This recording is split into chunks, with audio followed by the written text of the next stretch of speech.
Қазақстандық продюсер, актер, әрі тележүргізуші Нұрлан Қоянбаев әйелі мен ұлын перзентханадан шығарып алды. Әлеуметтік желідегі оқырмандары жұлдызды отбасын қуанышымен құттықтап, ақ тілегін жаудырды. Бірнеше күн бұрын актердің 3-ші баласы дүниеге келді. Нұрлан мен Әйгерім жаңа туған сәбиінен бөлек бір ұлы мен қызды тәрбиелеп отыр. Құттықтауларын үшін көп рахмет, сіздерге де жұғысты болсын деп жазды Нұрлан Қоянбаев өзінің Instagram парақшасында. Ол желіде перзентханадан әйелі мен ұлын шығарып алу сәтінен видео жариялады. Әйгерім мен жаңа туған сәбиді перзентханадан шығару салтанатына Нұрланның туыстары, жақын достары, сондай-ақ әріптестері келді.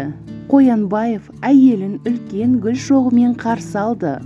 Түрлі-түрлі түсті шарлар, құшақ-құшақ гүлдер, қуаныш иелерінің көтеріңкі көңіл күйі бұл күннің есте қаларлықтай өтуін қамтамасыз етті. Қоянбаевтар әулетін қуанышымен құттықтаймыз. Осындай қуаныш барша қазаққа бұйырсын. Егер видео ұнаса, лайк басып, видео астына өзіңіздің пікіріңізді жазуды ұмытпаңыз. Видеоны ұсынған Ice KZ каналы.